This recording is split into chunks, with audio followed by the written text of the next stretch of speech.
Hey everybody, it's Galmadex, and welcome back to some more Magic Green. And today we're going to be playing another premiere draft of Avatar: The Last Airbender. Without further ado, let's slam dunk pack one, pick one, a busted rare.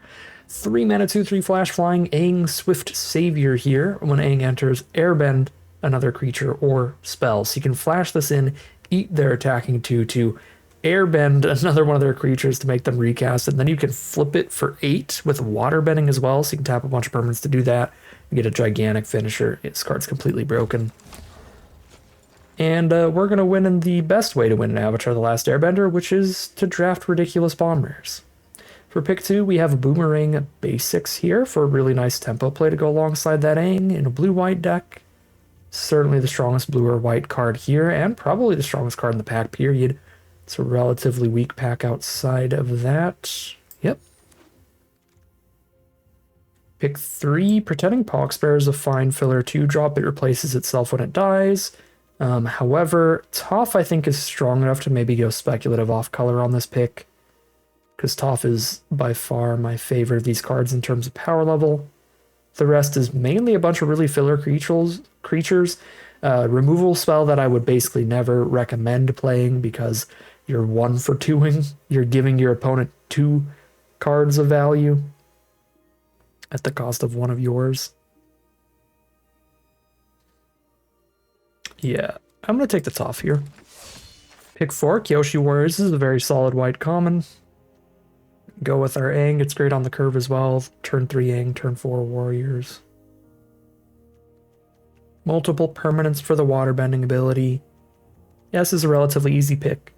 If you really liked Toph and you were scared blue-white was going to get cut, maybe there's a tiny argument for Rocky Rebuke.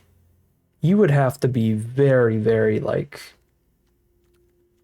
very into green, I think, to do that. And lean towards Toph over Aang. But probably the next best pick. Pick 5, we got Airbender's Reversal here, which is pretty flexible. Blow up an attacking creature, or you can airbend one of your own to protect it from removal. That looks perfectly fine. It's not great, honestly. I wouldn't say it's like much better than Deserters or Poxbears, but better enough to take it first here. And yeah, if you were on the green path, Toph into the Rebuke into the Flopsy. That's a path. Pick 6, Razor Rings is a pretty reasonable removal spell in white. Also a pretty good one in green with Earth Rumble if you wanted to continue down that path, if you took that alternate direction I was talking about. But I think here it's between Razor Rings, Waterbending Lesson, and Master Piandao. Piandao is my favorite of these cards. I really do think he's incredible when he gets going. But that's the problem, right? It's like when he gets going, he's probably actually the weakest. Because as a 5 mana creature that doesn't do anything until the turn after you play him, then on an attack trigger he starts going, it can absolutely just get dealt with interaction before it does anything. And that has been my experience quite a lot with Master Piandao. It's gone down in my pick order a little bit in my head, but I'm still really into him. Probably too into him. There's probably a Razor Rings pack there since we're a lot deeper into white than blue. Just that one was an easy Kyoshi Warriors. Pick 8. Bunch of green still in here. I don't think Cat Owl's anything super special. I mean, it's a 4 mana 3/3 flying Vigilance at worst. I mean, honestly, these green cards aren't super special anyway. Yeah, I'll just take Cat Owl. Sparring Dummy is my favorite of these, but this set has been pretty aggressive, relatively quick, where this has been certainly an underperformer. Pick 9's an easy airbending lesson. But no, this card used to be like Dryad Greenseeker or something. It was 1 and a green for 1/3. You would tap it, look at the top card of your library. If it's a land, you could reveal it, put it into your hand. That was the entire card. That's all it did.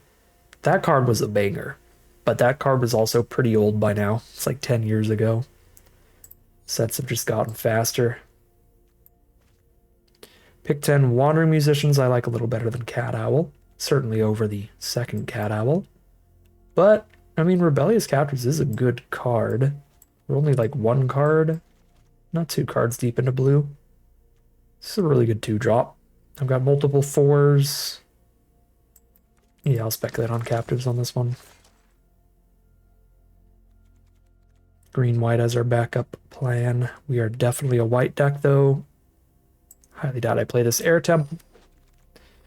But maybe. Look, there's multiples now. I'm going to grab a green-blue dual land. That way we could splash towards Aang, potentially.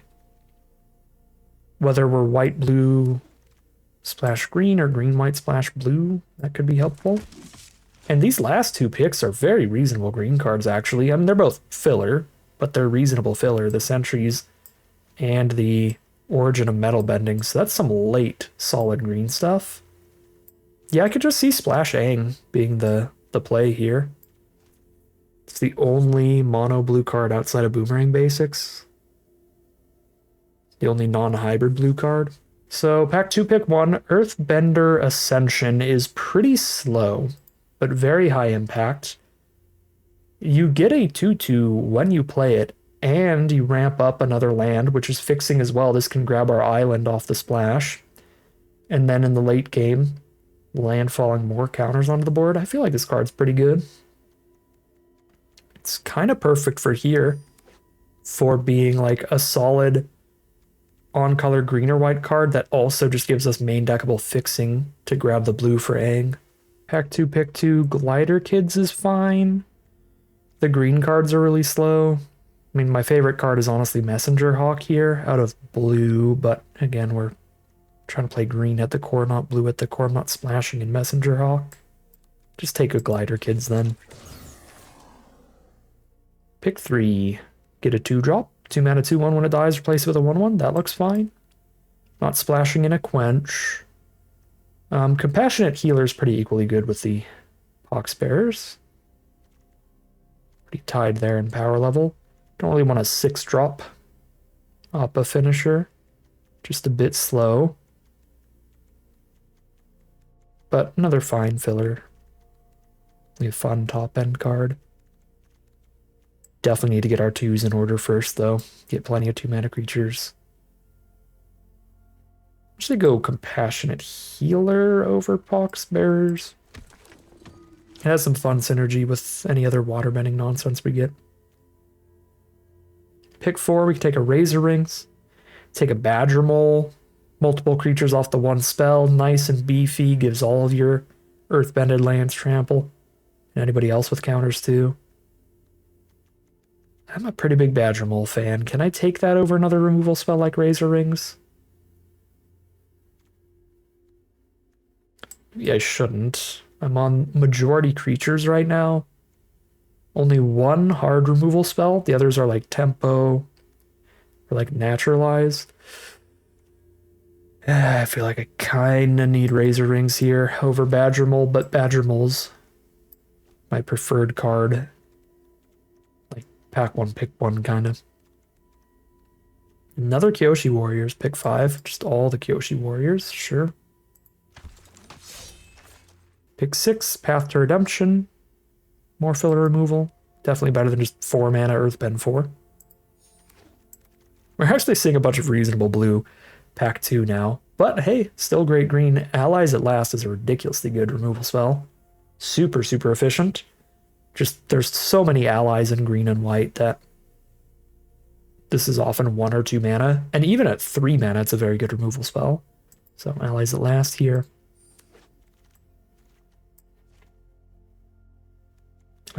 Earth Kingdom Soldiers, solid top end. I don't think I need Cycle of Renewal, because I'm going to have better fixing like duels and Earthbender Ascension style cards that are doing something else instead of just fixing. I mean, I do have that Southern Air Temple. Maybe Flash into Spirit Oasis? Probably not, but you know. Put these over here. Maybe we get some of those lessons that let us search for sagas and lands and use those as fixing too, and then that would be cute.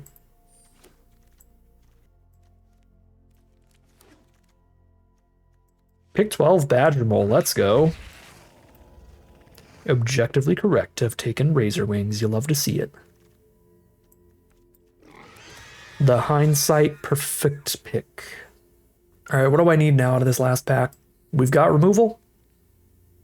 We've got some powerful cards, some bomby stuff. What we need more than anything is 2 mana creatures. Good lord, do we need 2 mana creatures? We need to start our mana curve much earlier than it's getting started now. But what do we see in this pack? We see good 5 mana creatures like Master Peon Dow, Badger Mole, and another Glider Kids.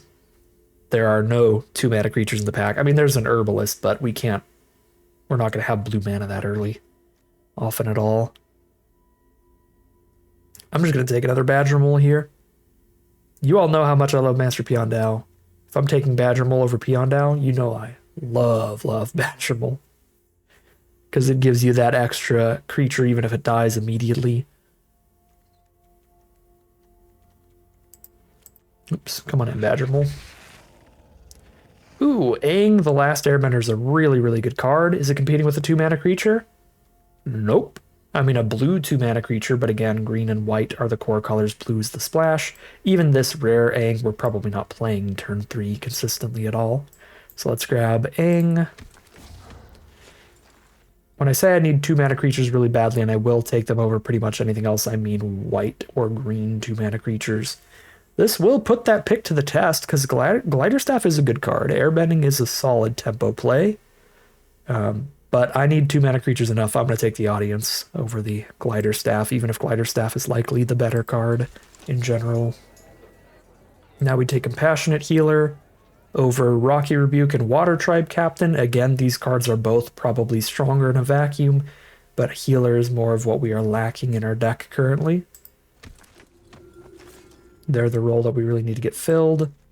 Pick 5, no 2 mana creatures. There's a 4 mana Water Musicians, which is a solid card, but I think I have plenty going on there at 4 mana, 3 Kyoshi Warriors and an Aang, so I can go ahead and take the green-white duel and help our mana. Another Path to Redemption.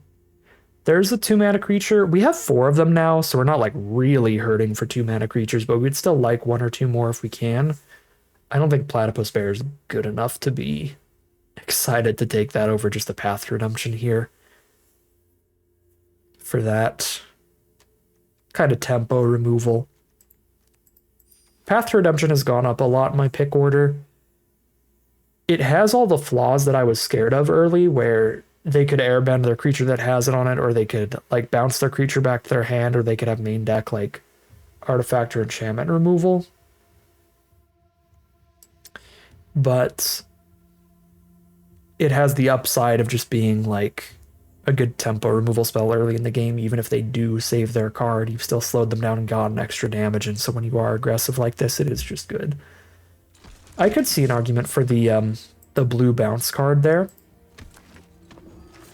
The Submarine. I want to keep this splash super, super simple to where like the worst we ever get punished from it is just having 1 dead draw in our hand. So I'm not going to go for a second blue card to splash in, but that Submarine is a really good tempo play that could be worth the double splash there. Another Glider Kids here. I kind of like that over Walltop Sentries. Go more on the aggressive here than the defensive. Yip Yip's fine too, but I'd have to make room in my non-creatures, and I think my non-creatures are all really good.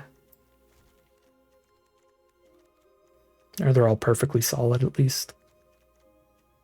I'm not going to play any of these. Pick 10. Just filler 4 drops compared to our better ones that we already have. Pick 11. Like all our other 3 mana creatures more than this. For this strategy, we'll just take a Barrels and probably not run it. But it would help out with the Aang mana.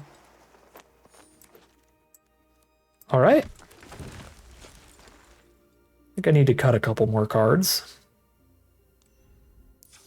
to wrap this up. Yeah, I still need to cut a few more, but this looks like a really solid green-white splash and Aang kind of deck. It's got a tiny bit of the top end. 18 creatures. I have 18 creatures and Earthbender Ascension, so I have 19 creatures. We can cut down to 17. Cut that and cut probably one of the 3s or the 4s.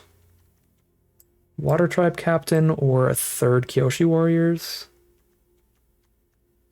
I think these make the most sense for creatures to cut here. And cut a Soldier and a Warriors. One more cut. One of our non-creature spells, probably.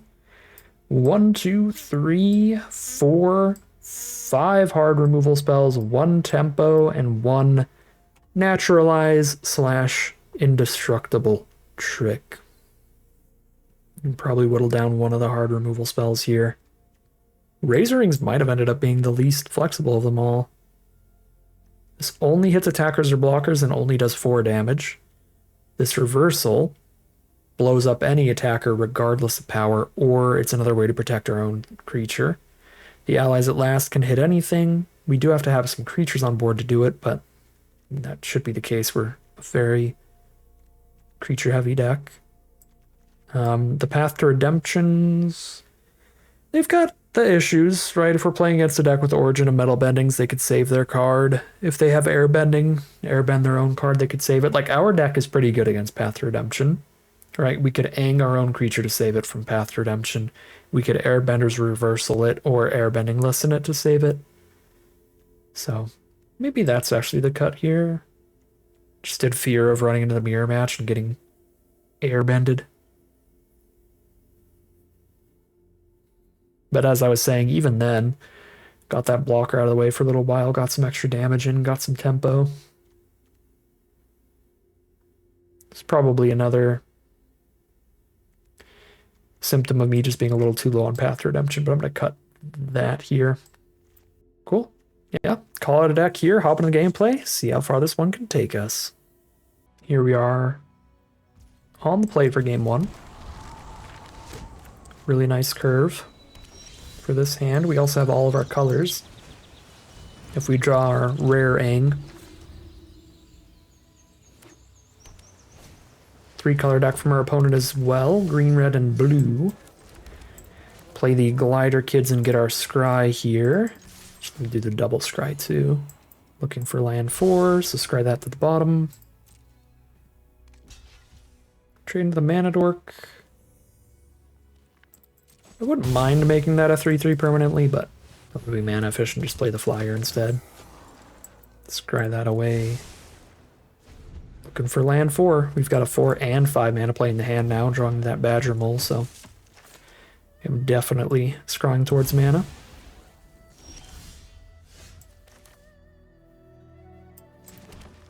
Well, it's a little awkward to have Aang exile the Earth Kingdom Jailer and then have the Earth Kingdom Jailer exile Aang, but I still feel that's better than just playing the Captain here. We get a scry off of doing this again, looking for land 5. I'll keep allies at last. I'll keep allies at last, though, because then we can recast, well, not recast, but we can cast Water Tribe Captain, and then allies at last the Jailer to acquire our Aang. Again, not recast Aang, but you know what I'm trying to say. We can save Aang with a 1 mana allies at last.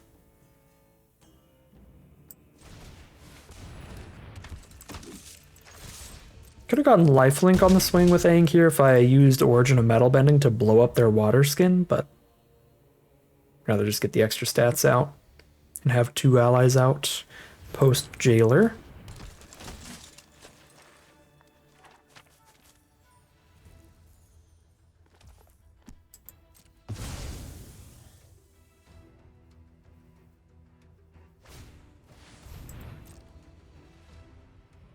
Fixing with an Aang's Journey, grab an island, play a tap land. I could have seen an argument for casting allies at last in response to Aang's Journey, so that if they did like get an island, we use it before they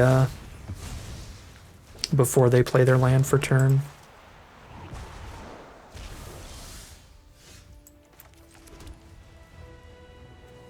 Could +1/+1 the whole board, but I can also Badger Mole, so I think that's a little stronger. Badger Mole. When you have Earthbending cards, you can Earthbend your non-basic lands in the set, because the dual lands all sack to draw a card.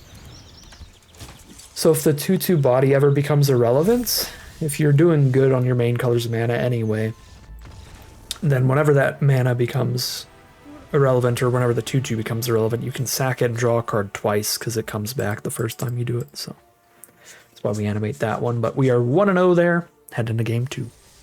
Here we are for game 2. Unkeepable hand. 2 forests, 4 white spells.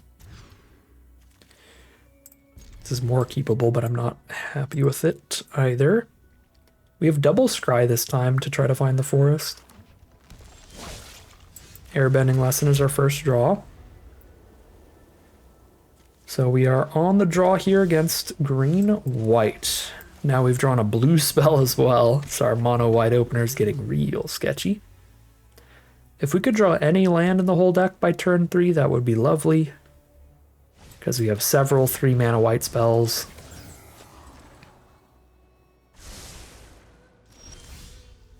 Okay, I should have specified any untapped land, that's on me. But there's our green source, which is good.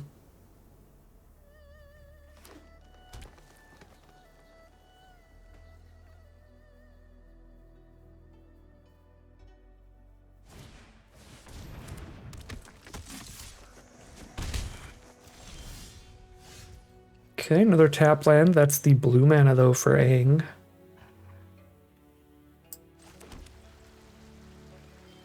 Play our Glider Kids. Scry one and hold off their Glider Kids damage for a moment here. Seems fine.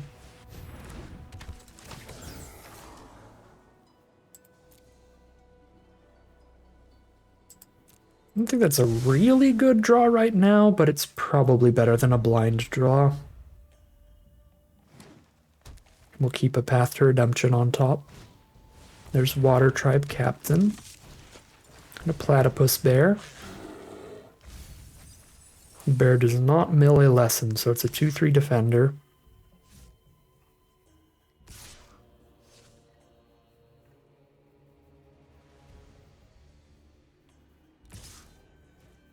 And they are going to poke us with the Ruffians. And pass the turn. Just going to pass through with Aang up.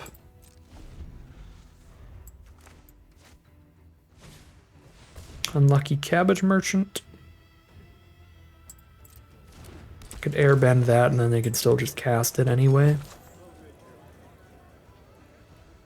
So that can sack the food to grab a land.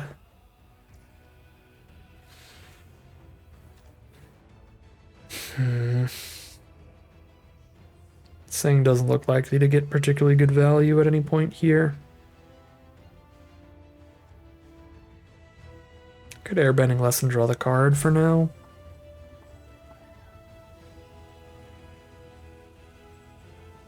And just replay the Ruffians, but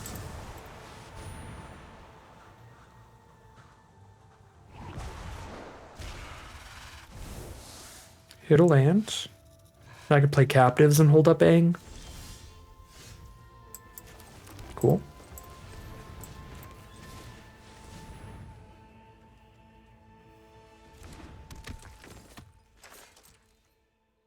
We're at 5 mana now. If we make it to 7 mana, I can cast and sacrifice Path to Redemption in one turn and make sure they can't have any airbending of their own to save anybody. They are ramping up with Unlucky Cabbage Merchant. Grabs a red source as well, finds a splash for them.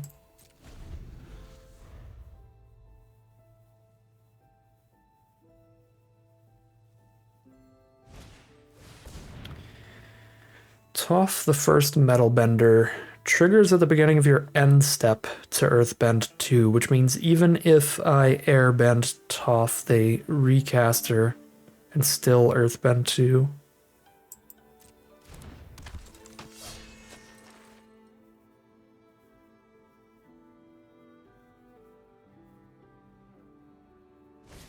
Okay, now I can Waterbend the Toph here for a turn.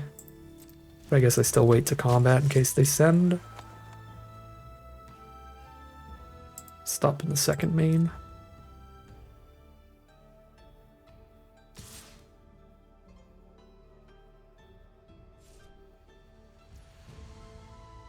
Okay.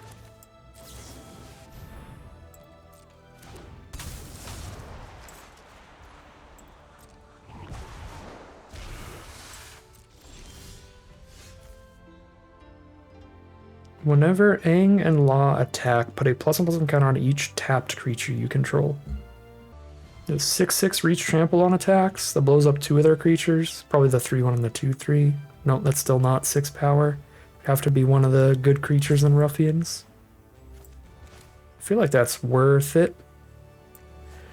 1, 2, 3. 1, 2, 3, 4, 5, 6, 7. I can't play Toph and Waterbend. Right, I'd have 1, 2, 3, 4, 5, 6, 7 permanents for the Waterbend. So if I want to flip Aang right now, I don't get to do anything else. Just make a monumentally big board for now.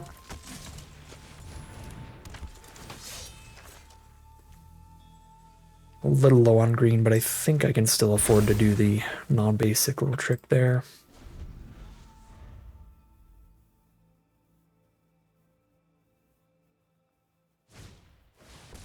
Ooh.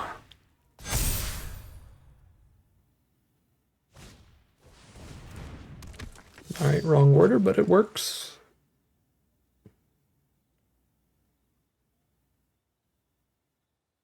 Counter on the entire board with the Air Temple, and now Toph is out to start Earthbending.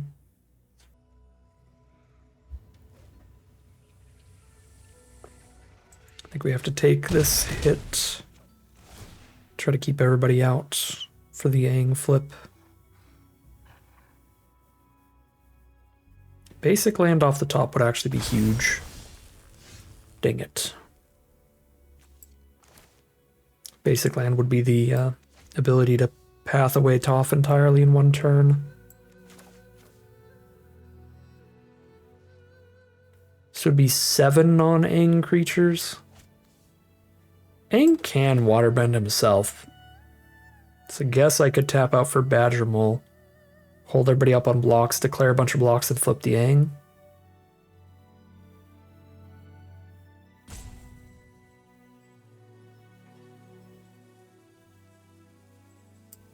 I don't know if that's better than just pathing Toph here, but it's pretty good, I think.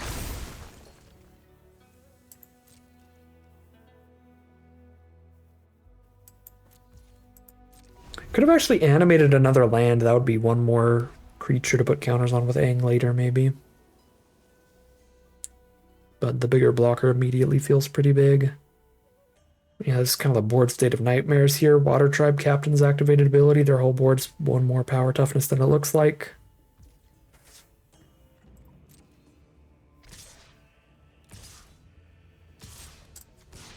Thing's a 5/5 on the other side. Okay. 5/5 on the 3/4. Yeah, so 5/5 on the 4/5, 4/4 on a 3/3, 3/3 on a 5/3.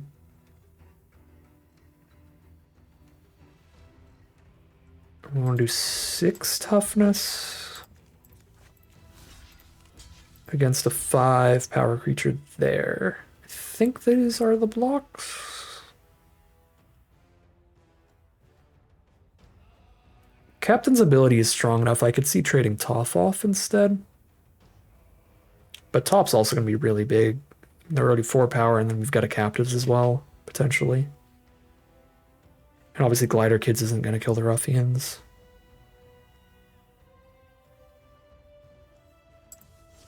I don't know. I'm gonna trade the Toph off instead.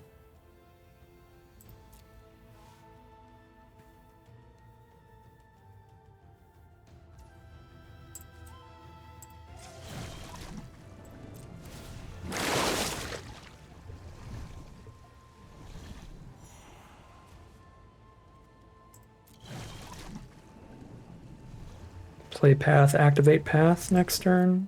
Sure.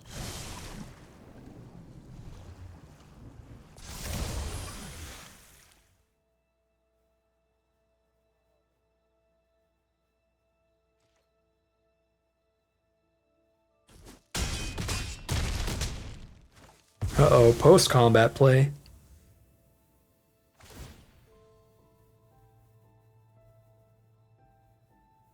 His blocks looked real favorable, but hold all the mana up. What's going to happen here?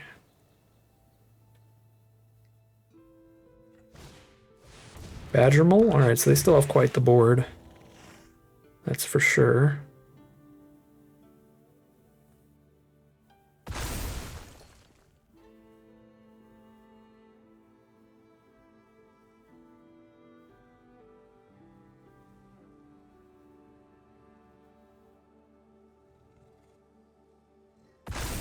Six forest.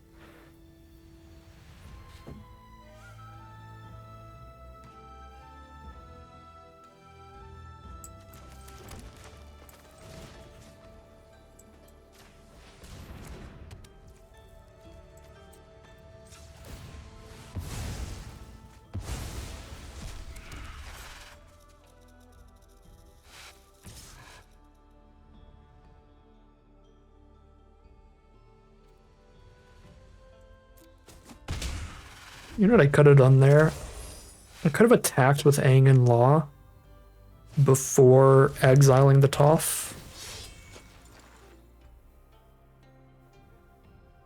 That way I'd still have the 5 mana up for Water Tribe Captain if they like blocked with the forest. Oh my god, that is a gigantic trampling forest.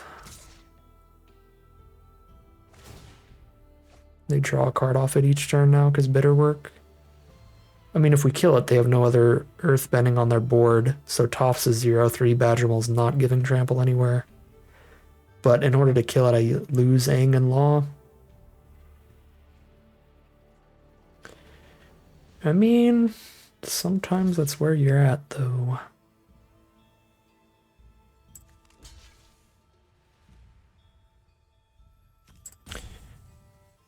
Sometimes you throw your bomb friend under the bus.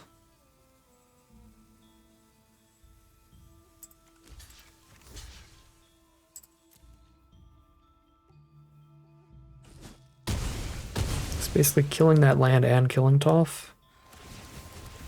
Well, I guess they still get an Earthbend 4 from bitter work later. We got a 6/6 Kyoshi village as a blocker. Thanks to Rebellious Captives.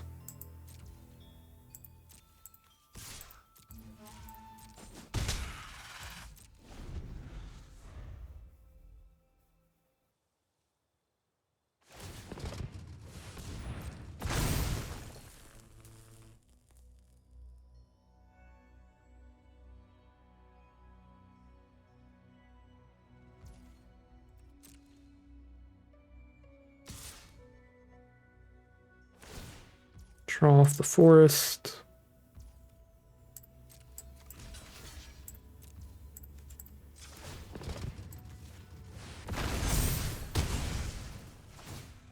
We kill it.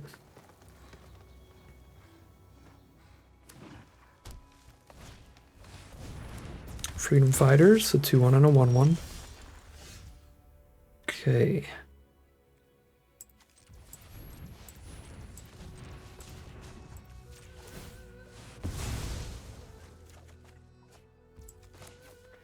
We dig and find a Master Piondao.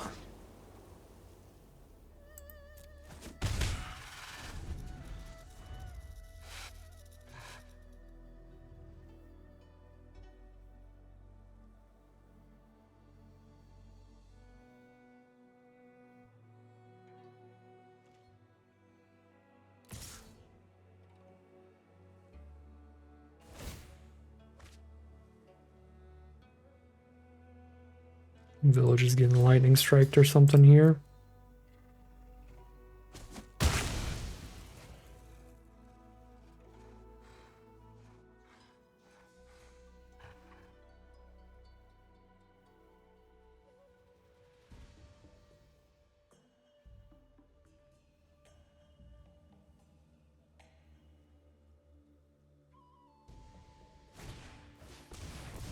Earth rumbled, sure.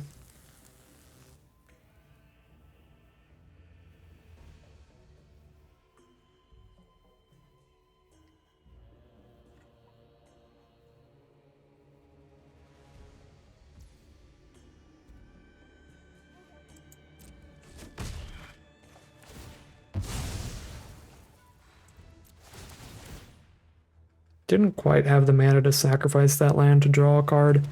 If I did, it'd be debatable if I would rather kill their 2/2 or draw a card. I'd probably still rather kill the 2/2 because it also makes their Toph smaller.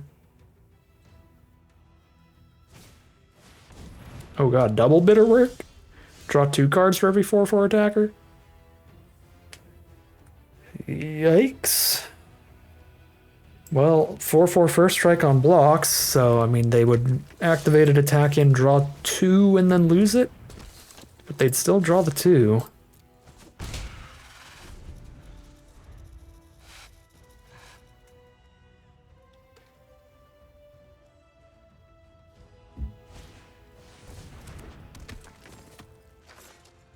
Haru to Earthbend whenever they play any allies.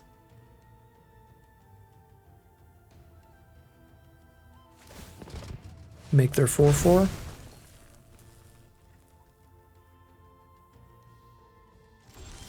They pass through. Kyoshi Warriors is our draw. We gotta do the dig on attacks, right? So still have good blocks.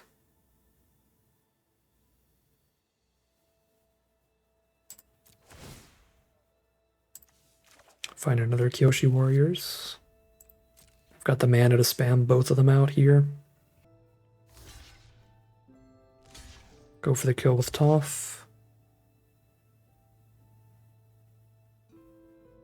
That does not work how they want it to at all. They have to block a different way. Oh no, opponent.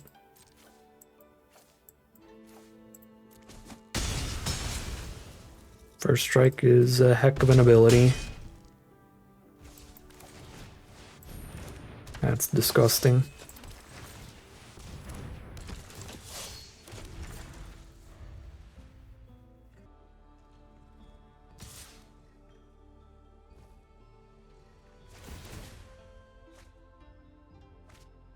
It's the draw 2.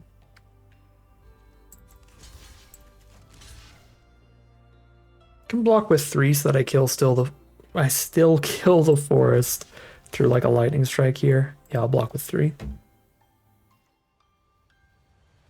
If they don't play anything, they kill one of these creatures, and if they do play anything, we still kill it. There's a concession from our opponent. Okay, that was a sketchy one. I did not feel very confident early there when there was the Toph versus Aang going on. The rare versus rare in the early game there. And they got the Bitterwork card draw potentially going, but we just found some really favorable combat for us. Some really good blocks, some great first strike attacks with Master Piandao, and that just kind of chipped us ahead just enough to turn the game in our favor in the end, and we are 2-0 heading to game 3. Here we are on the play for game 3. This is a 2-lander with a 4 and 5 mana card in the opener, but it has 3 2-mana cards. Definitely risk to it, but hopefully the scry ability on our Compassionate Healer is going to be enough to help us hit all these lands that we need. We have hit the first one guaranteed. I don't hate Path to Redemptioning this Captives. I will have to exile it before it gets to its activated ability, but that's a way to make sure I get to keep scrying here, which is pretty important. There's a land 4. Beautiful, so next turn I can just Aang their next card to get the Compassionate Healer to scry again. Sokka? Sure, we will Aang the Sokka.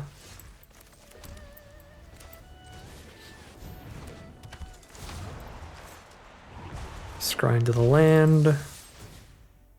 That is the land, so I'll keep it.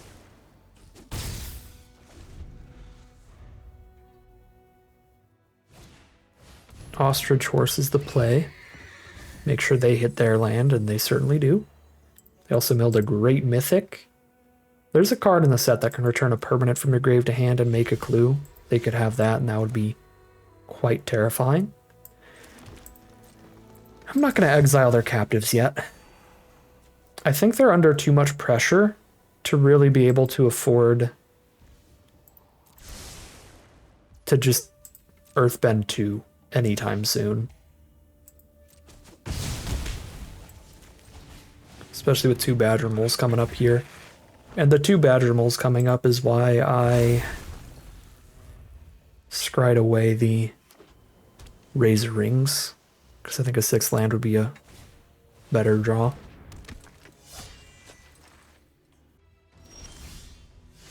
There it is.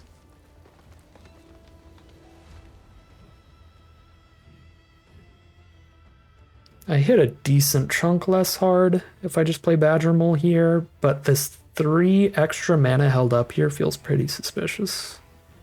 That they would have nothing else. So I almost would prefer just holding the reversal and hitting a little less hard. Could be wrong, but we'll see. It is not wrong.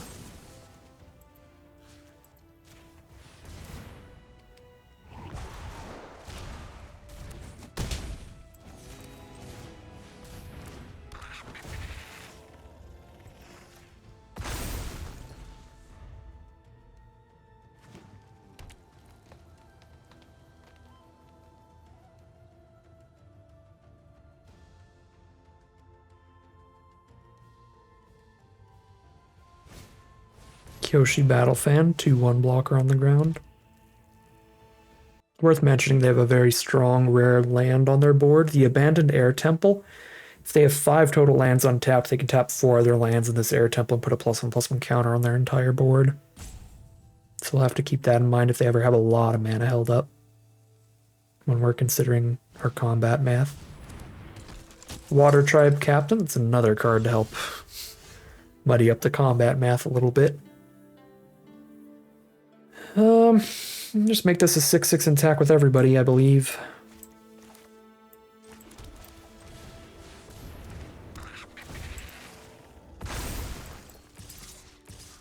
Because we are fine with a double block and a Badger Mole here when we've got the second one giving the other one trample still.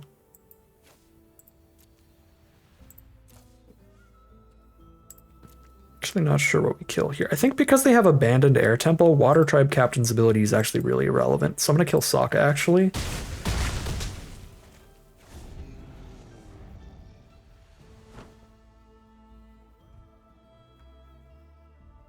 Abandoned Air Temple is literally Water Tribe Captain's ability, but permanent +1/+1s instead of till end of turn. Path to Redemption are planes. Now they get to double block the Badger Mole and throw a removal spell at Aang. Let's see.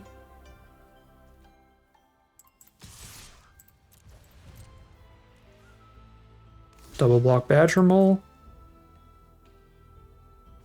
Removal spell on Aang. Okay. Yeah, that'll still be 2 damage even if I crack their captives.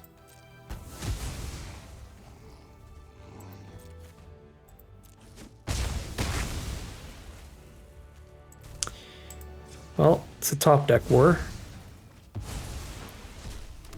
Get rid of their captives before they make a creature out of it, rather than drawing a card off of our pools. There's Momo and Invasion Submersible to kill our token. It's a really good start for our opponent. Double creature and blow up one of ours. Airbending Lesson's not so good here. There are no good targets on this board. I guess I get an Airbending Lesson any non-land permanent. I could Airbending Lesson their Path to Redemption to attack with a 6/6 and kill one of their creatures? That doesn't sound insane to me. Force a chump here.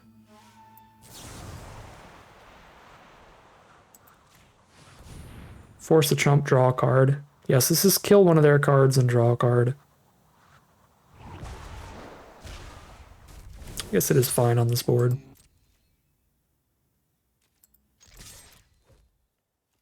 We're going to kill Momo or Submersible? We're going to kill Momo. So they can get their Scry 2 probably at this rate. Maybe the food. Scry 2 or food? What's going to be? Scry 2.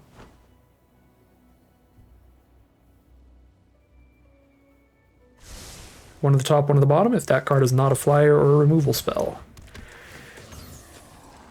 Glider Kids is going to put in work. It's going to force the path on the Glider Kids and then a chump with the planes. It is a flyer or a removal spell. God dang it. Probably path the planes then, because Glider Kids bounces off Glider Kids. They could put a Battle Fan on the Glider Kids too later.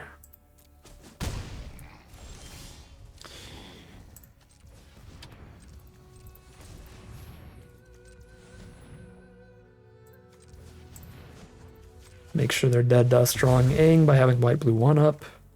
Find Earthbender Ascension. That is not bad.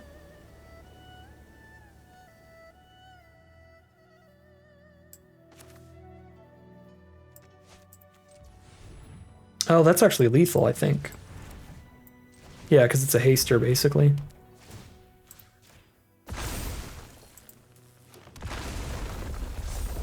Yeah. Earthbend for just, like, random haste in green decks has been very strong in the set. I've died to a lot of, like, I'm at 1 life, we're in a top deck war, but I fully stabilized, and then it's just like, Badger Mole, you're dead. That is so relevant that you can just haste in extra damage with Earthbend in the late game. Alright. Crazy stuff. That's 3-0 heading to game 4. Alright. Interesting hand here for game number 4, but I think it's pretty good, right? If the audience doesn't die, then we know we get to play the Earthbender Ascension off of the audience to pull out the white source to unlock the rest of the hand. And even if audience does die, if I draw any land, the Earthbender Ascension can grab the white for us. So it feels pretty good. It looks a little risky, but I think it should play out perfectly fine.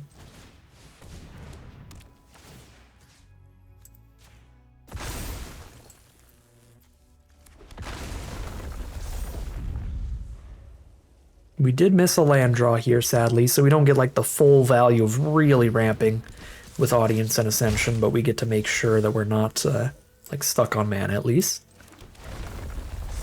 Okay.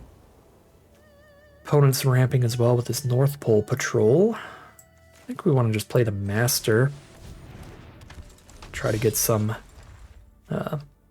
draws off those attacks.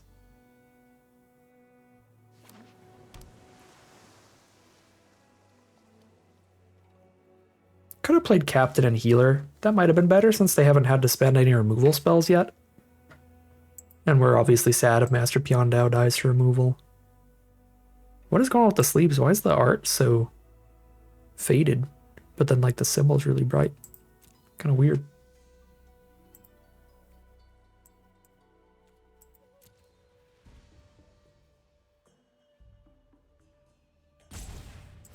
Well, there's the removal.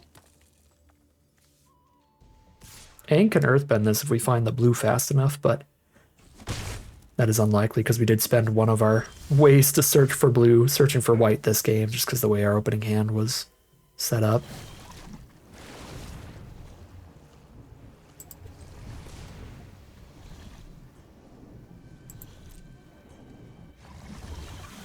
Yeah, I don't have anything to use this mana on. Razor Rings is the draw. Well...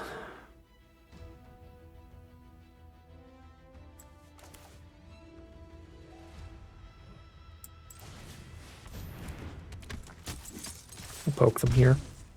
I could play Kyoshi Warriors. But I can still play a really nice creature and get a couple points of damage in, so I'll do that instead.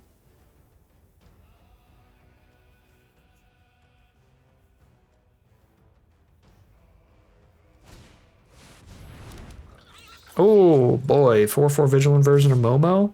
Well, our Aang target has just changed. They built their own Sarah Angel with Momo. Ah, speaking of Aang targets, here you go. We'll use Little Aang instead.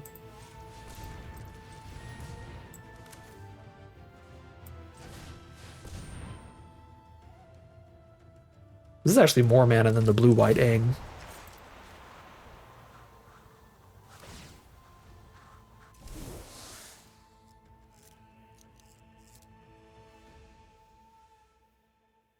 What value do you want? Food? A +1/+1 counter? A scry 2? probably a +1/+1 counter. Yeah, +1/+1 counter on Momo, so Momo's big enough to deal with our Aang.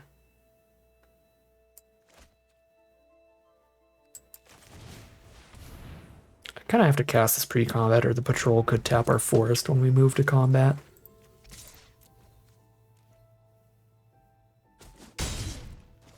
Cool.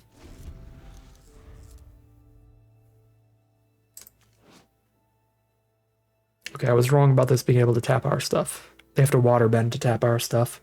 The free ability is untapping theirs. Okay, I don't despise the trade for Momo here. I'm pretty ahead on creatures. I've got another really good flying threat to play later. I'm just gonna get this off the board.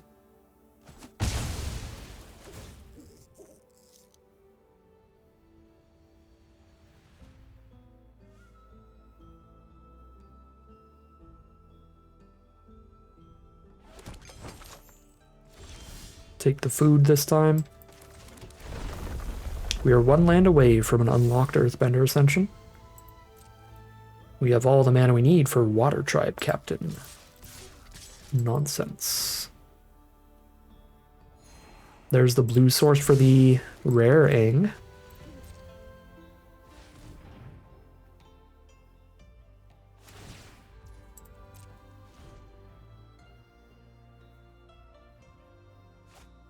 What bajillion mana effect is this? A 5/5 flash flyer that draws 2 cards when it enters.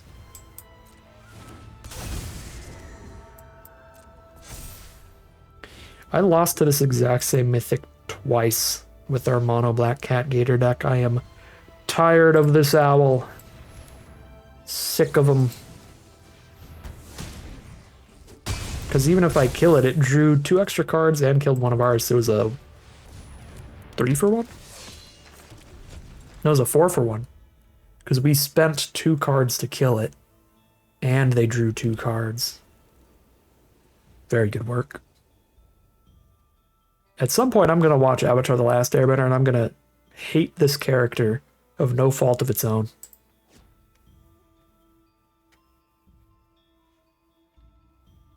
Just because it beat me like multiple games in a row with my favorite deck, my mono black deck.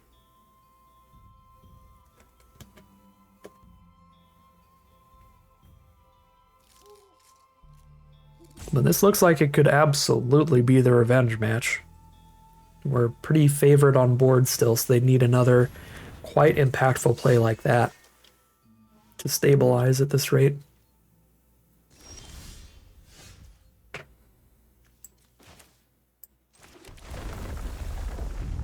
Oh, I think I've unlocked Trample now. Let's go.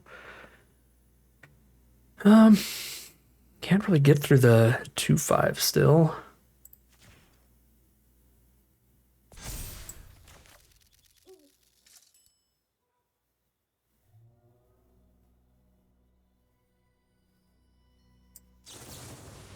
Just gonna pray I don't get board wiped here.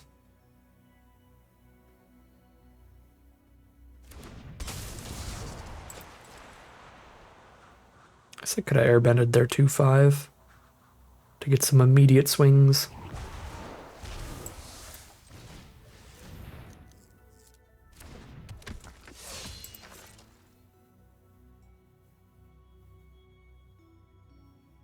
But instead we can just do this and also flip the Aang. We only have 7 permanents for the Waterbending, but the audience is 2 mana for it. So we have exactly enough to do that and flip Aang.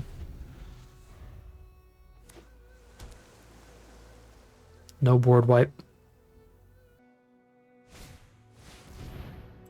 Play their own Aang. Airbending Master Piandao. No blocks up for the turn, but I think it's worth flipping right now.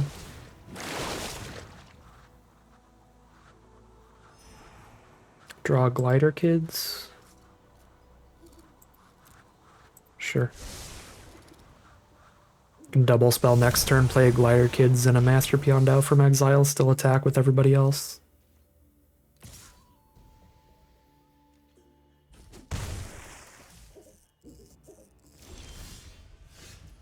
Math is for blockers.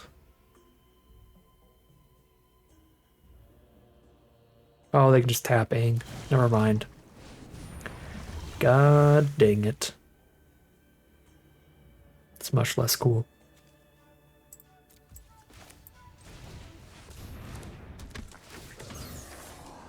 Another glider kids. Just spam glider kids.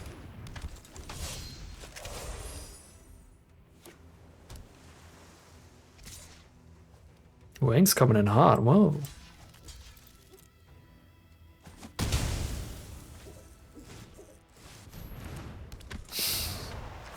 Should have seen that coming. That explains the Aang attack.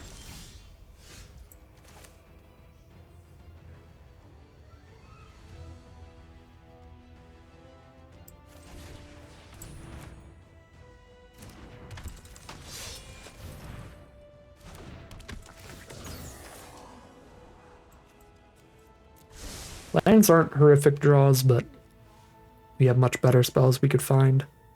So we still scry them away, I think.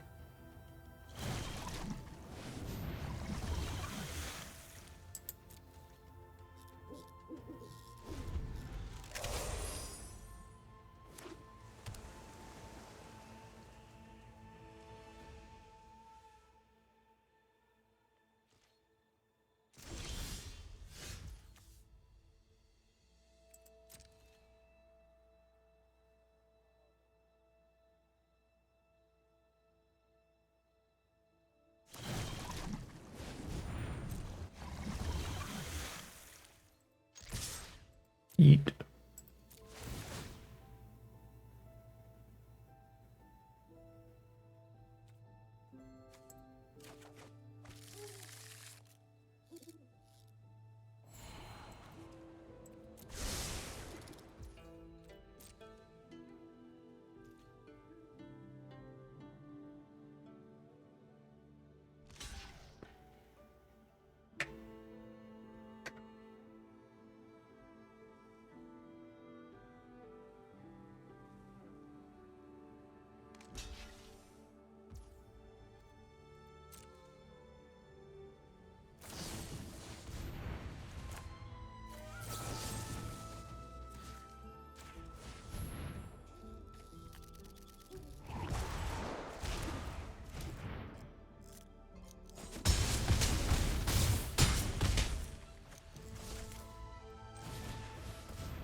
I believe they are dead on board.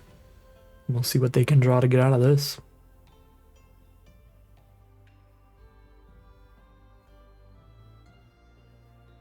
Yeah, we have 6 damage against their 4 life, according to the current board state.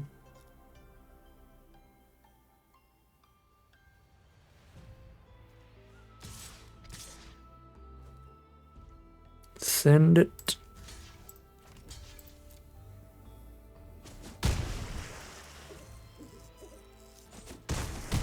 Go to 14. Drop an Appa. Is that enough to stop lethal? Airbends their Aang, which comes out and airbends one of our creatures. Yeah, not lethal. They will only take 2 damage now.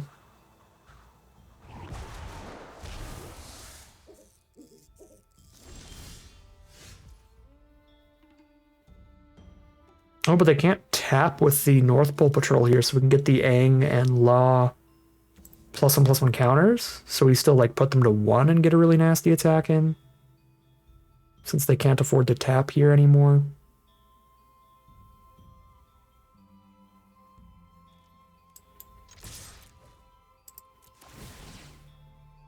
In fact, I think the trample makes it lethal regardless.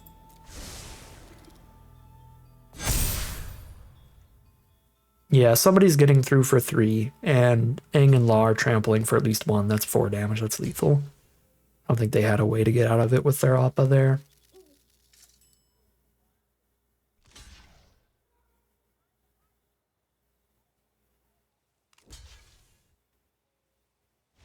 All right, incredible work from the Aang Swift Savior rare there, and the Earthbender Ascension was nice.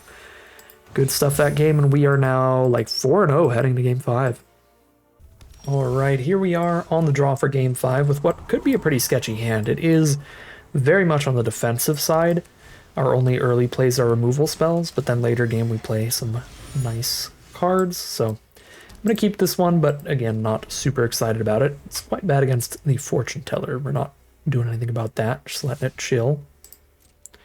Go to 19. Green, blue, and red, there's the Ostrich Horse. Warriors is really good against that, but it is going to hit us once first, I think.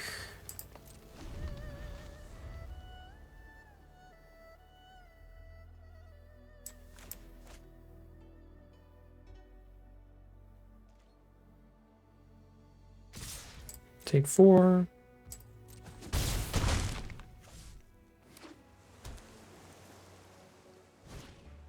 Earthbending lesson, just get a 4/4, fair enough.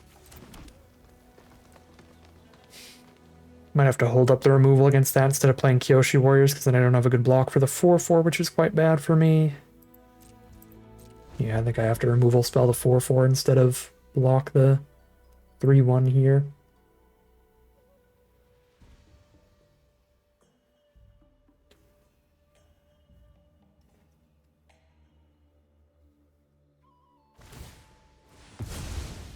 I'm going to draw a card.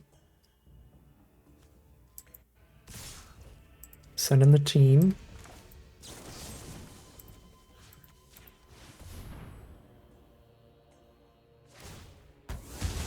Blow up the island. Honestly, at this rate, I'll also gain a bunch killing this Ostrich Horse. Just slow the game down. Just does make it look pretty bad. I didn't just do that to the horse last turn.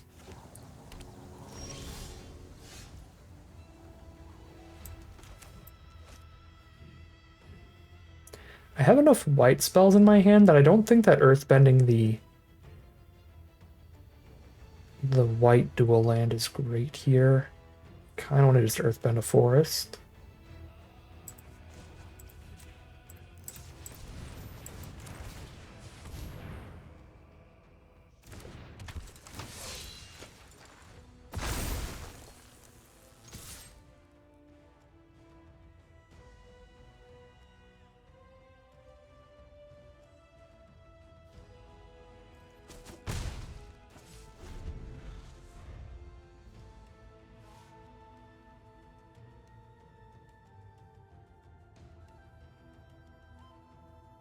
They're a very splashy deck, which has me worried. They are green, red, blue, and white. So they're probably just splashing in a bunch of great rares, potentially. Play Badger Mole here, run that out, because it's pretty good against removal.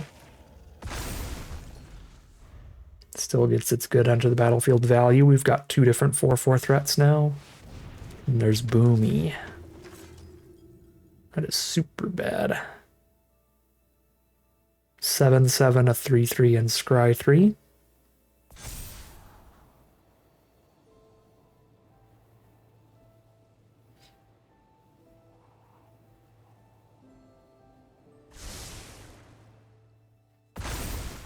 It's also a really bad target for Path if they have a way to airbend the Boomy.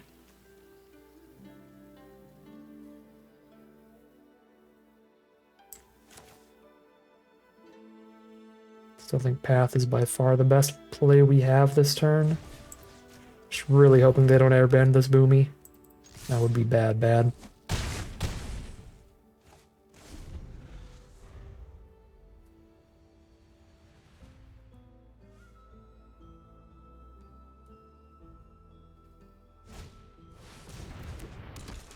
Reach Death Toucher, play a land. Pass through.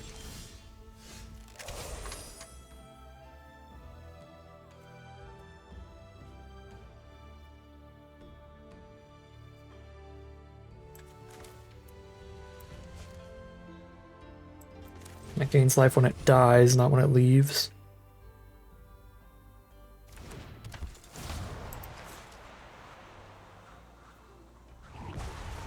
They have that main deck naturalize here, that'd also be pretty gross.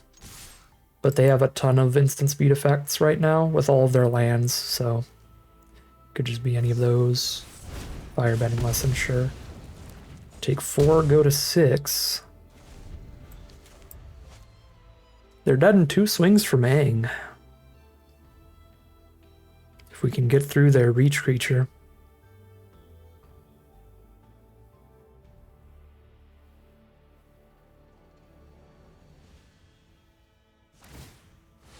Sack their land, draw a card, still have the 2 mana up for the sentries. Play a land.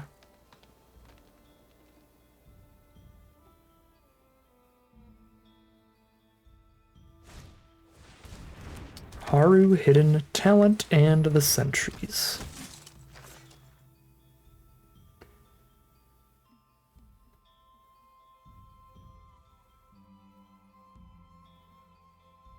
Haru is really good with the sack lands, because they just make it a 1/1 sack it, return it to the board, play another ally, make it a 1/1 sack it, return it to the board. I spam that kind of stuff. 4/4 Forest should get the Reach Death Toucher out of here to get the 2-attack kill with Aang in the sky. Love tapping out of the Master to do this, but I think it's worth it. Worst case scenario, whittle down their board, killing the Fortune Teller. And then play like double attacker here with warriors. Alright, double creature it is.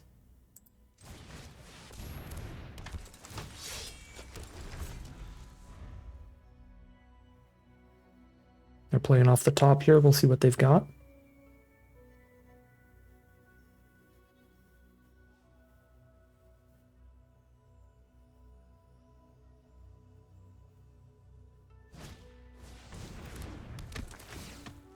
Another ally for another Haru trigger, that's very good. And all of their allies also tap for mana now. So they can really start popping off with that Haru card draw kind of combo chain.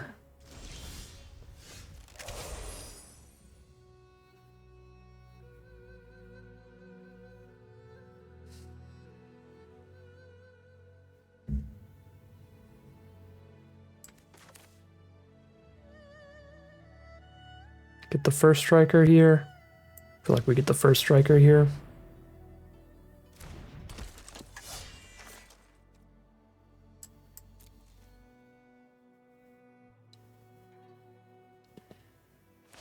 Draw off the Sunblessed Peak.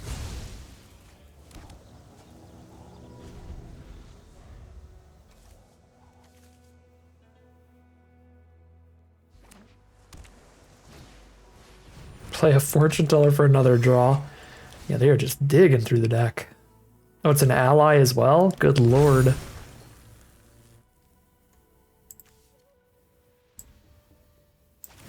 Yeah, this feels like just dig through the whole deck till you find the bomb rare and then bomb us out with it. If they have it.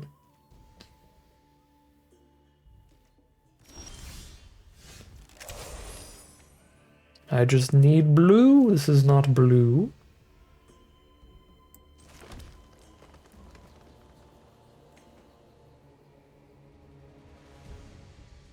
An instant speed ally here. I think I'm jamming 2 4/4s in.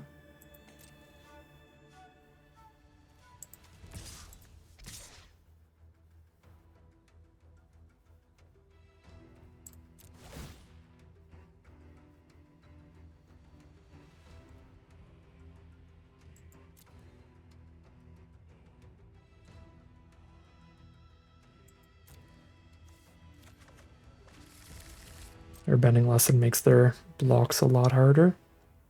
If they try to kill the first striker. And it can get another flying attack in for us as well. Okay, this is fine.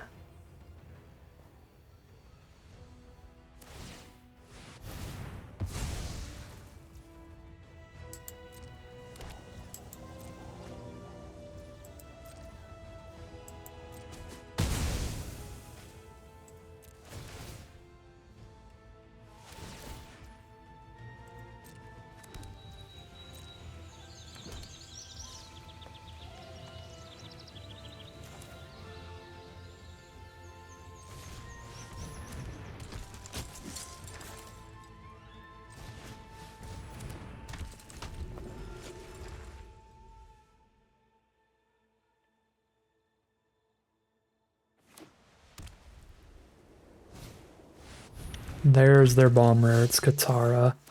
They can only activate Katara during their turn, but they have so much mana they can Waterbend Katara that it's just a one-shot lethal with any 2 creatures getting through. I mean, I think I lose.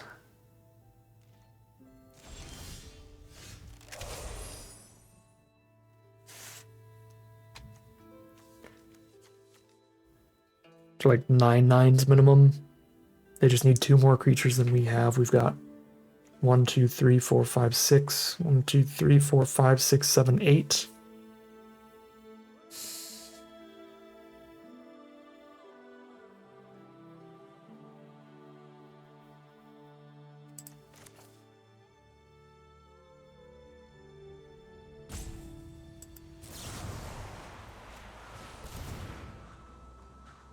And that would be a recast of an ally for another land attacking, too.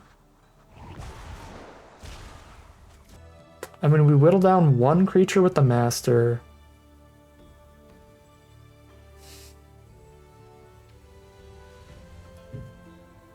Yeah, Master attacking is doing just as much as Master blocking here, basically. Aang attacking, though, might not be worth it.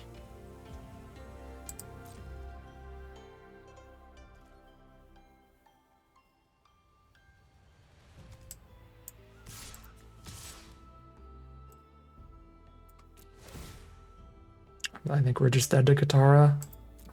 Especially if I don't hit a creature that I was really hoping to hit a 2-drop creature.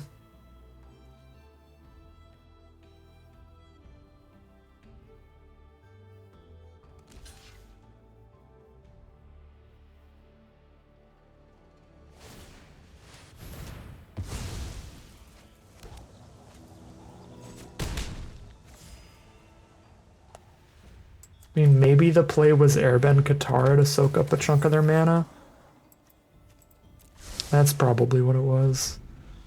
Rather than like locking in that flying damage, I need to be 100% just concerned about not dying right now, which is just Airbend Katara to soak up some mana.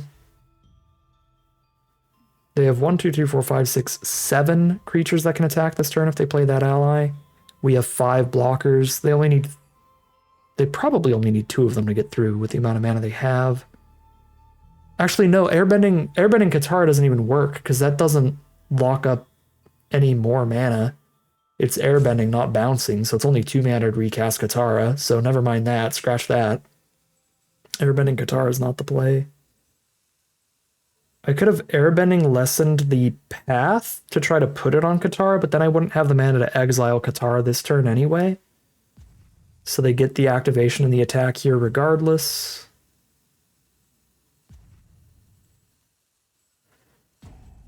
Yeah, I don't know if there's any line to try to not die to Katara here.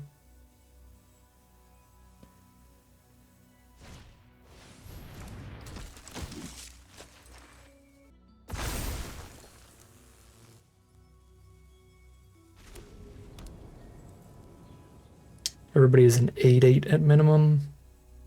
That wouldn't be dead. 2 of them get through for 16. Then we wouldn't have a lethal counterattack unless we can hit our blue.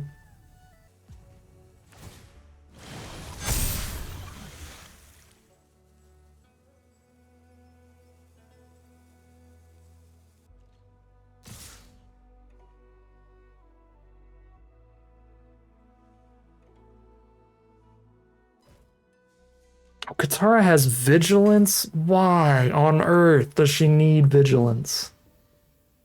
I mean, they're dead in the sky though, right? It doesn't matter, does it?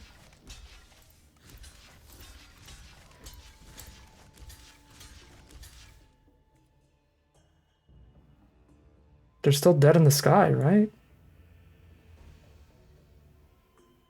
Take 16. They got another spell.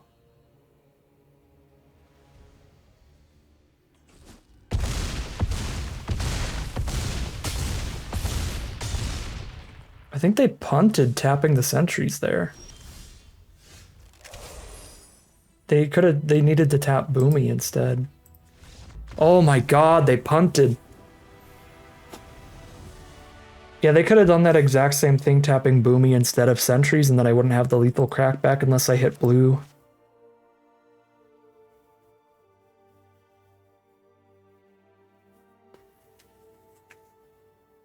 Oh my god.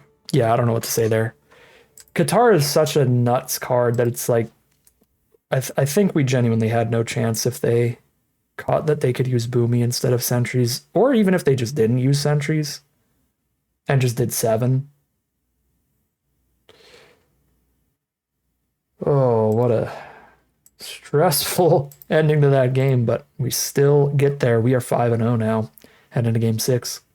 Well, this is beautiful mana to start us off. We're on the play now for game 6. No 2-drop, but on turn 3 we have Aang. Might still lead with Glider Kids, though.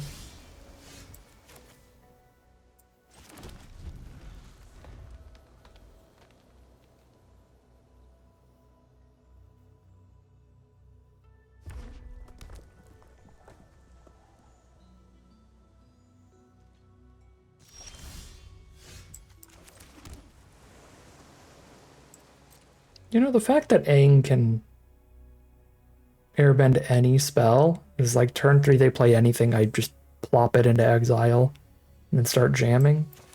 I feel like Aang on 3 would not be the worst to hold up, but I'll lead Glider Kid still. Play our more expendable creature first.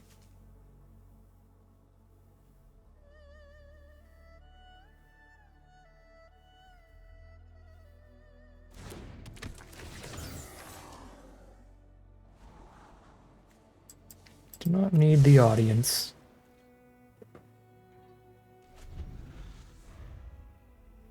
If Glider Kid sticks around, we actually have the mana to Aang and allies at last, thanks to the affinity for allies.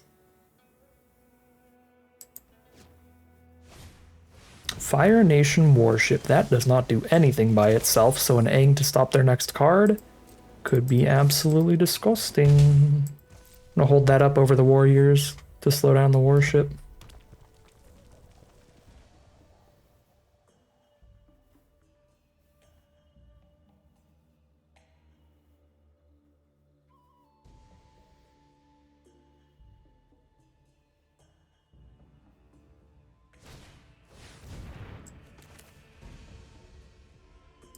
Runs when this dies, they get a clue token. I think I would rather do this before Cat Owl resolves rather than letting them crew it. To hit it with allies at last.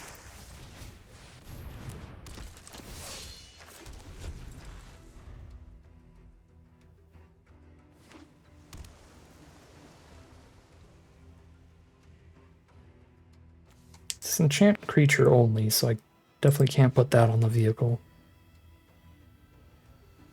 Like if they crew it to try to play it as a blocker and then main phase 2, I put this on it to stop it from blocking, it would then fall off when it's no longer a creature, when it goes back to being a vehicle.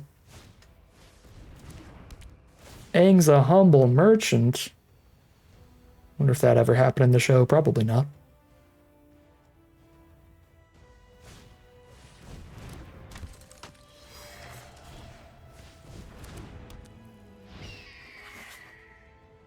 Watch me know absolutely nothing about the show, and actually that's how Aang started. Go to 16. Drop the master and still have allies at last up. Whee! Block my 1/1. Ah, reverse psychology got him good there. Free point of damage.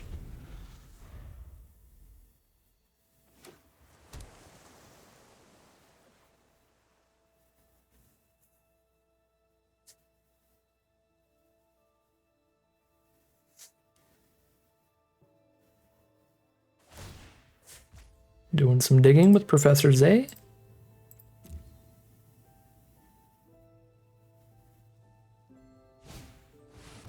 Iguana Parrot. Rowdy Snowballers. Stun my master. Sadness on the stack. Get a vigilant attack with this cat owl. Blow that up here.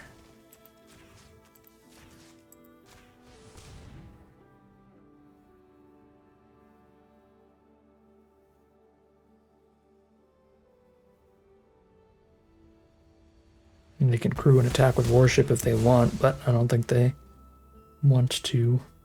Rather have it on blocks. Yep. Toph is not a bad draw. I played the only blue spell in the whole deck. Let's animate the island.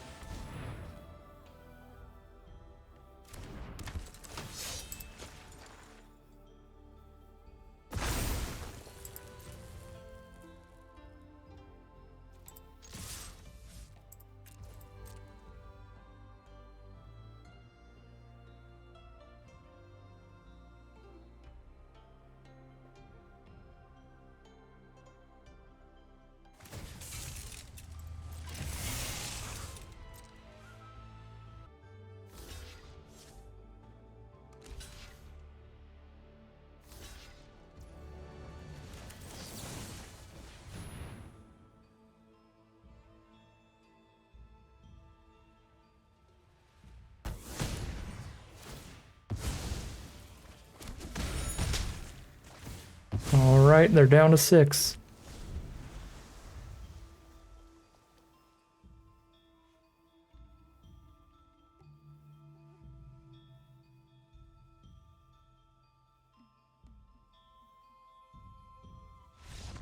And there's the concession from our opponent. That is 6-0 heading into game 7.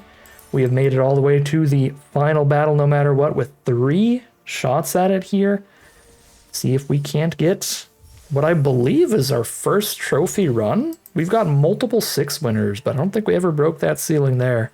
So we'll see if we can't get our first trophy run within this draft. All right, here we are on the play for that final battle with all 3 colors of our mana. That's about as good a start as you can ask for. Got a turn 3 Aang on the play. Not the rare one, but the uncommon is also very strong. Let's see, play a creature please, thank you. And there's our card to Airbend with the Aang. Right off the bat here.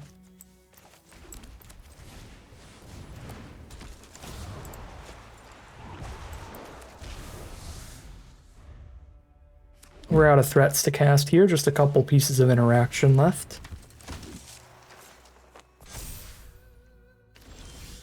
I like drawing the card here, so I'm going to Airbending Lesson and see what we find, rather than playing Path to Redemption on the Deserters. Draw another land. Ooh. We are flooding, that's for sure. We're on 7 lands so far, 4 spells.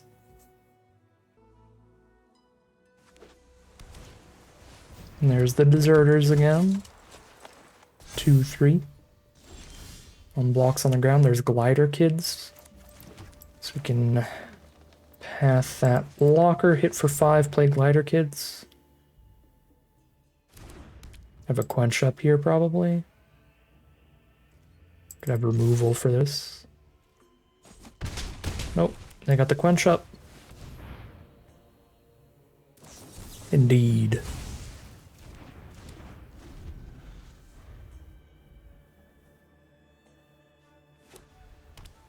Five mana for our opponent now.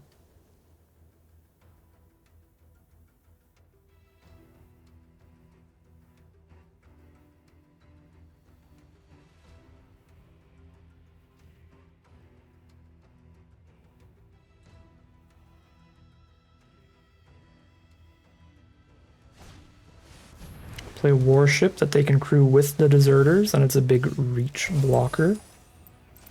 So we drop Kyoshi Warriors and pass. This will be perfectly reasonable, I think, to exile Deserters.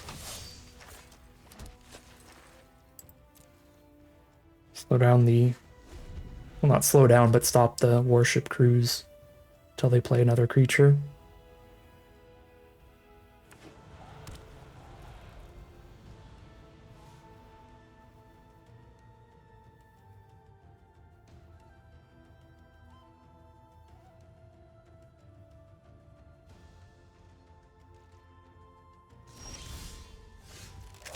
flood for us. Go ahead and exile this. They can respond by crewing to have a blocker up for the turn. Then I believe we pass through here without any tricks or anything to play.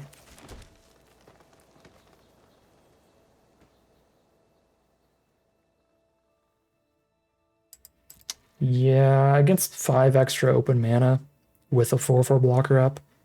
It's like Trump attack with 1 to hit for 6. Oh cool, my least favorite mythic in the set. Yeah, it would have been absolutely disastrous if I sent everybody in. Still pretty disastrous if I don't, though.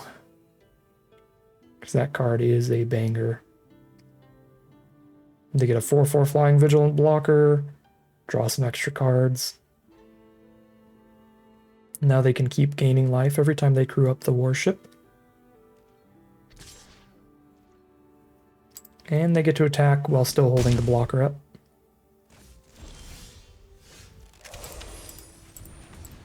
Okay, Arena.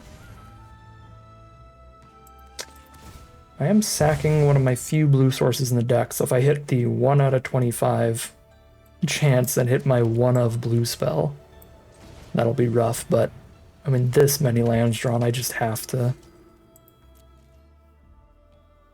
draw here. We have to find some way to break through for the last 2 points of damage, which is gonna be difficult.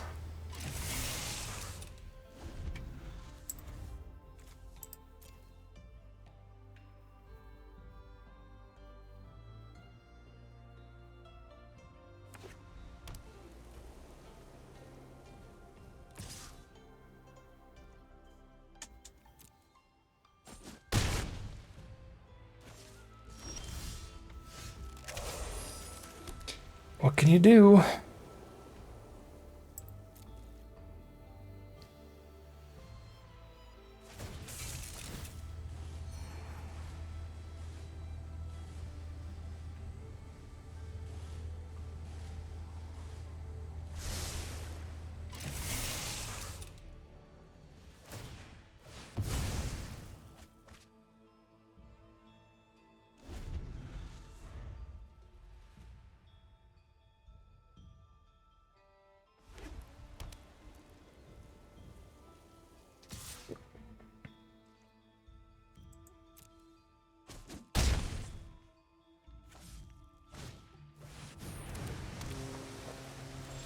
Another warship.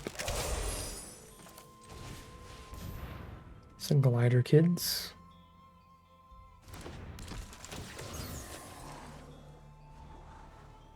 Find a water tribe captain.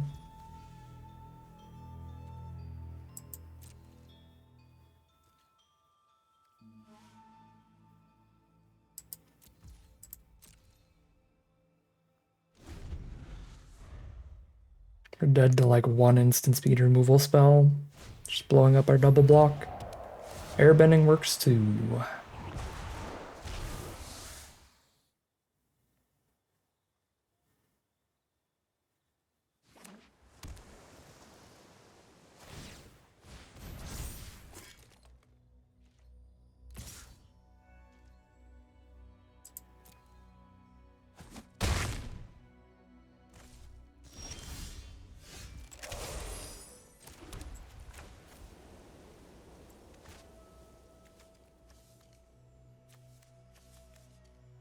This is not lethal.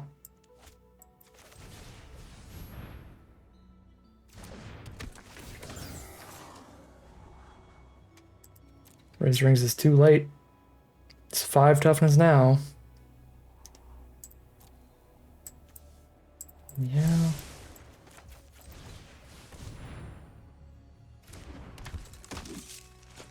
It's something else here.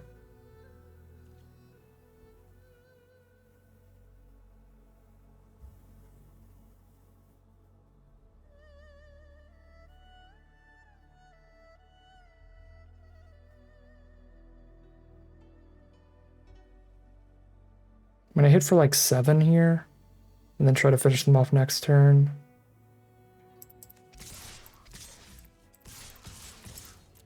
Feels like our best bet.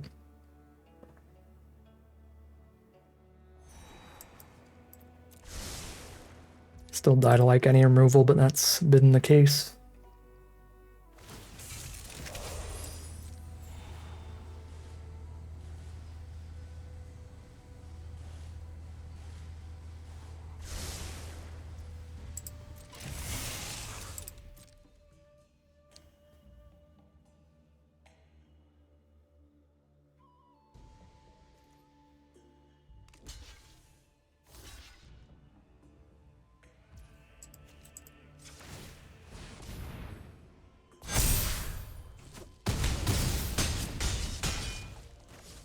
We're down to 5.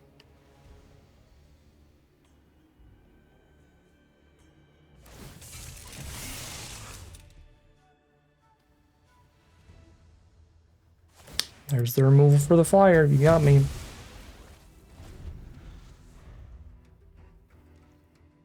Dead on board. That's completely unnecessary. Just give the other creature flying with the staff, but that works too. Also give it flying with the yip yip. Yeah, rough game there. I mean, pretty obvious what happened. We flooded hard and got Wan Shi Tonged. Basically got soloed by Wan Shi Tong. I mean, you could tell from the way that that game went. Like, our opponent even preemptive GG'd on the defensive of like, oh, GG, I guess I'll die. Because like our opening hand was quite good. But it just drew into a chunk of lands and they drew into an incredible mythic, and that can absolutely flip the game. That is 6-1 heading into game number 8. All right, here we are on the play for our second try at the final boss. We're on game number 8 here, 6-1, and we have 5 white spells and no white mana. That's a mulligan. All right, this is much better. This is going to be all of our colors, a little bit of ramp as well. I'm very tempted to ditch a land here, because if we draw a single land, then I would have preferred to keep it like this, but if we miss a land draw, it's very, very bad for this hand, so play like this is the safest keep.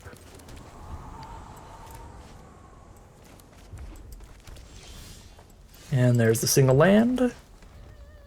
Always choose the wrong choice on the coin flip choices. Is what it is. Glider kids. Look for not a land on top. That is a land. I'm going to ditch it. We hope to draw a spell next turn because I'm going to shuffle anyway. So we just need the 4th land in hand. Shuffle and pick up the 5th. God dang it. We would get punished for playing it safe on this mulligan.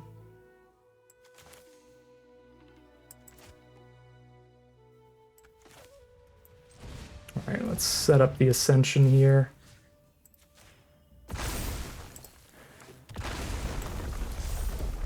I'm gonna hit a little less to get this closer to 4 quest counters.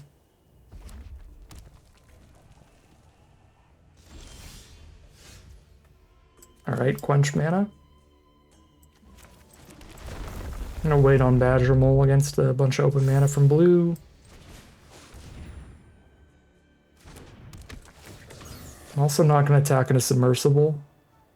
Well, no, I can attack in a submersible here because they don't have the mana to crew the submersible and pay for quench.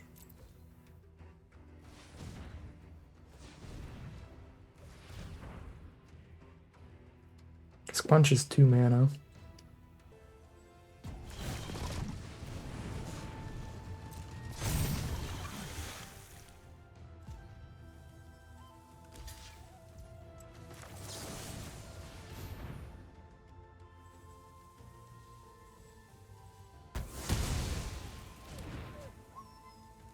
Alright.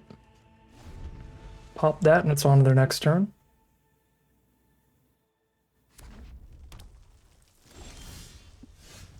Ooh, start spamming some Badger Moles. Let's go. Would you like to lightning strike my glider, kids? Firebending lesson kicked. Sure, that means no quench here. Which is awesome. That means I definitely get to swing in the 4/4 forest instead of having to tap it to pay for a quench.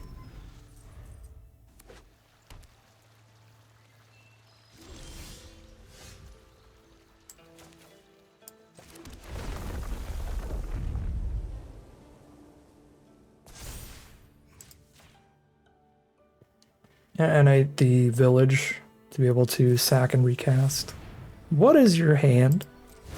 Stop killing my moles. I enjoy my moles. Rude opponent.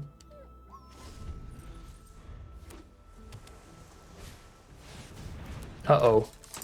All their firebending lessons have flashback? Good lord. Okay, well that's obviously really bad for me. Grand scheme of things. It's a 5/5 as well? This card's broken.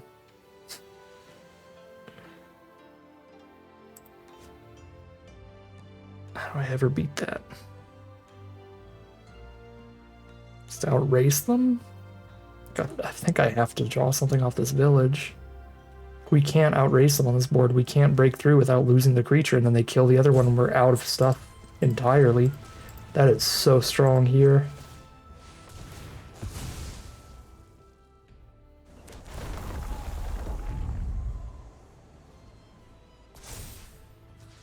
Okay, I guess that combo is actually really good, because then we make somebody actually a 5/5 to attack in here.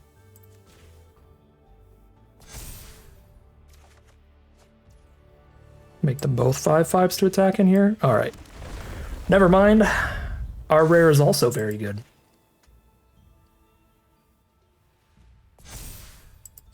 And they have to chump one of these, and they can't flashback. Ooh. Oh, don't tell me you have a 1 blue mana spell. No, dude. Wow. Arena cannot let me get a trophy run. Just have to have exactly what they need to live. I'm 6 wins now, so Arena's like, all right, no more of that.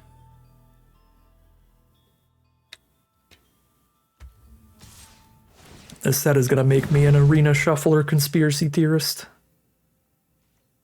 Because this is ridiculous. Not like this game in particular. Like, obviously it's going incredibly well for our opponent. But the just the fact that it's always just a brick wall at 6 wins. It's 6-0 and a 6-3 this set. Every time.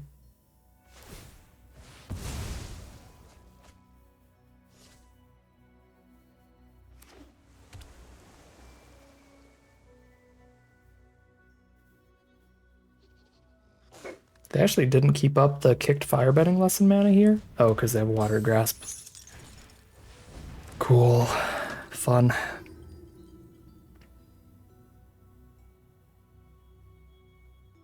And just unkicked firebending lesson the healer. And we're dead, period. Yep.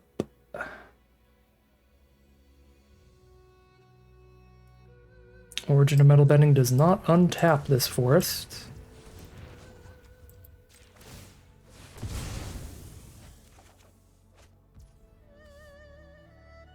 Airbending, this is not good.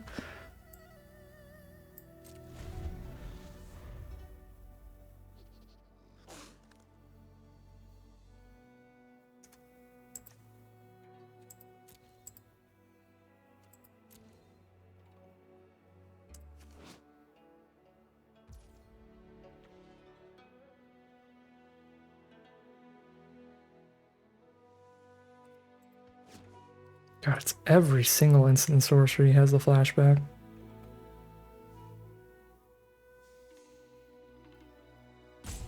Just the lessons are for a generic.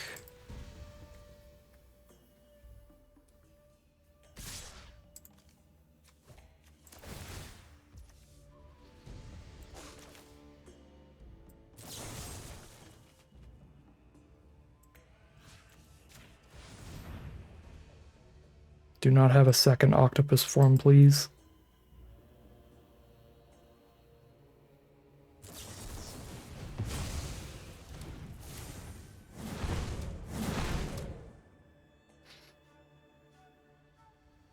And they could quench for 4 because of the flashback.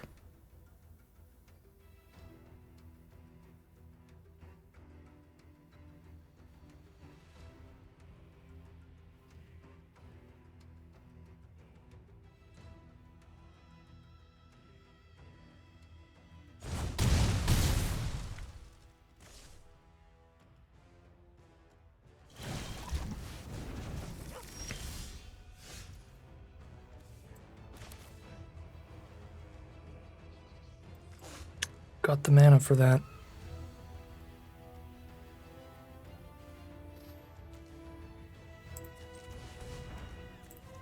Yeah, I don't have the mana to exhaust here.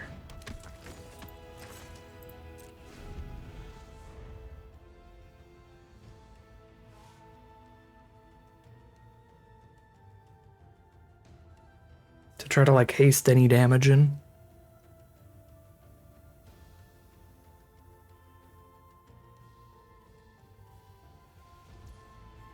I have to chump.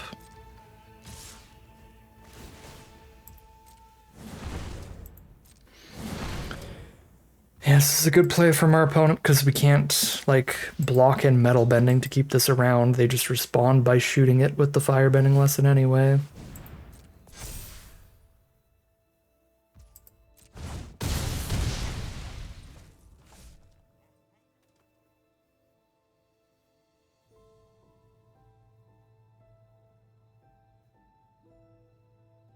They could have tried to go for lethal by doing the firebending lesson at the blocker and then attacking, but if they'd done that, then I would have had the active origin of metal bending.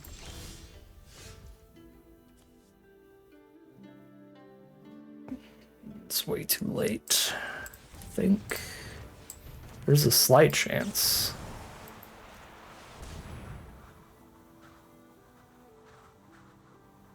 No, there's no chance. It is way too late. Because it doesn't have the counters anymore, so it's just a 2-2. I can't put extra counters on it for more lands hitting the board. So yeah, that is too late.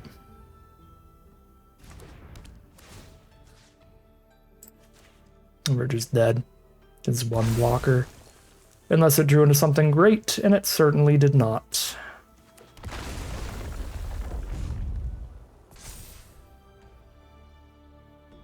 Yep. Alright, Uncle Iroh is a filthy card. We're 6-2 heading into game 9. Here we are for the final game of Magic. We need to draw land, but we are on the draw, so we have 3 draw steps to hit that land for Earthbender Ascension to then ramp into the many 5 drops getting played early off of the Earthbender Ascension ramp. It's a keep. We also have the Scries from Compassionate Healer helping us dig towards mana. We're on the draw for this one, so if they have a great curve out hand, it's going to be hard to compete, but they don't have a 2-drop, it looks like. Unless it's instant speed 1, the 2/1/1s here. Oh no. Okay.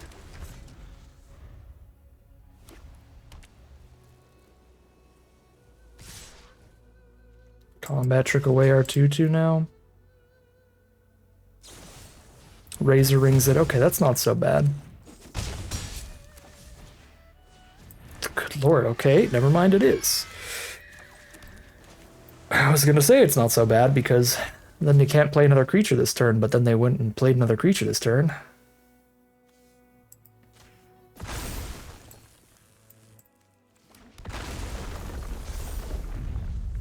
I don't really care if they farm animals away the Ascension, because it's going to be a long time before it's at quest counters 4 anyway. So if I can clear out one of their creatures with it, I'd be more than happy. 3 mana, get a 2/2, get a land, and blow up one of their creatures is well worth it. Plain cycle a Rabaroo troop. They make it to 5 mana, we're going to have a big problem. And that big problem is called the White Lotus, where they get a 1/1 for each planes they have.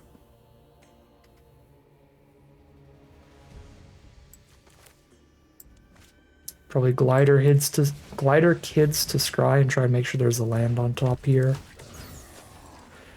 Hold up a 2/3 and a 2/2. Instead of tapping out for Kyoshi Warriors, holding up a 3/3 and a 1/1. I'd rather have a 2/3 and a 2/2 up as a blocker, and this way I get to make it more likely we draw land next turn.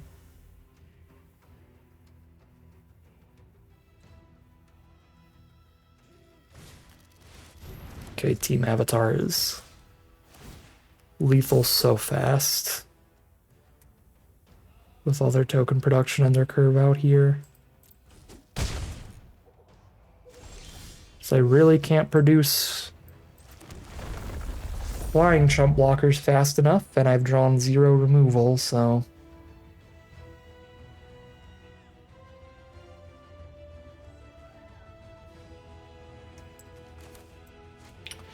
I mean, Arena has sent us a message. We're not allowed to trophy in this set.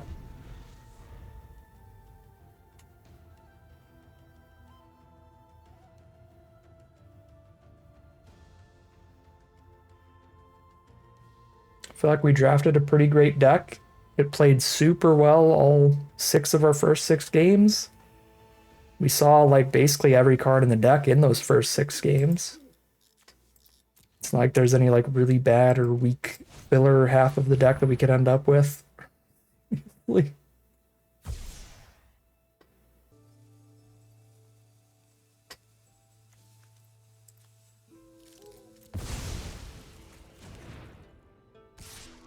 I guess it's just 1/4 removal for Master Piondo, actually.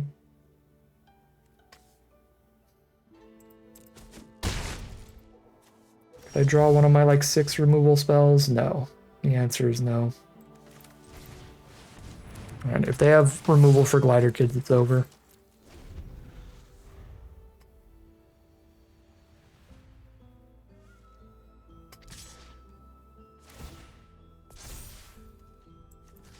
It's basically over either way if I don't draw removal.